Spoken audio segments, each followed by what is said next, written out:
Good morning students. हमारा आज का विषय है हिंदी व्याकरण। और हिंदी व्याकरण का सबसे पहला पार्ट है भाषा। तो ये भाषा क्या होता है, आइए इसके बारे में जानते हैं। भाषा, जब हम बोलकर, सुनकर, लिखकर, पढ़कर अपने मन की बात दूसरों को समझाते हैं और दूसरों की बात समझते हैं तो यह भाषा कहलाती है। भाषा के 3 रूप होते हैं: मौखिक भाषा, लिखित भाषा और सांकेतिक भाषा।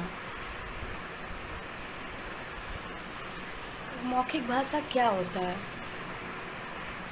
मौखिक भाषा, जब हम बोलकर अपने विचारों को दूसरों को समझाते हैं तथा सुनकर दूसरों के विचार समझते हैं तो यह भाषा का मौखिक रूप कहलाता है। जैसे आपस में एक दूसरे से बातें करना, फ़ोन पर एक दूसरे से बातें करना, कोई अगर लेक्चर दे रहा है उसको सुनना भी एक मौखिक रूप का उदाहरण है। जैसे हम ये एक्सप्लेन कर रहे हैं आपको और आप सुनकर इसको समझ रहे हो, ये भी एक मौखिक रूप का उदाहरण है।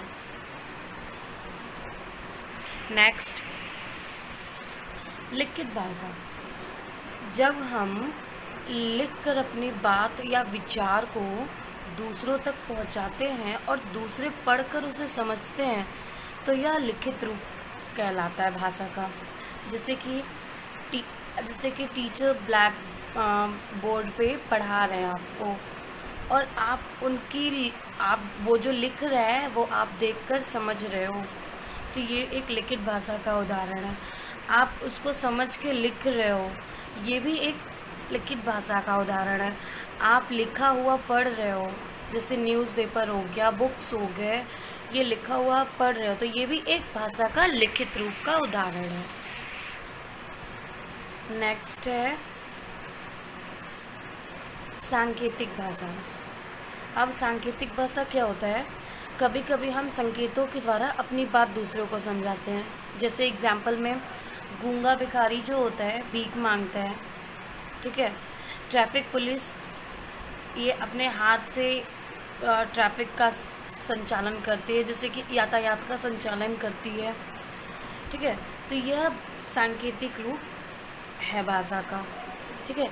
जैसे हम इशारों में अगर बात करते हैं और आप समझते हो तो वो भी एक सांकेतिक भाषा है। ओके, तो आज के लिए बस इतना ही। नेक्स्ट फिर हम आपको कल मिलेंगे नए हेडिंग के साथ। Thank you so much.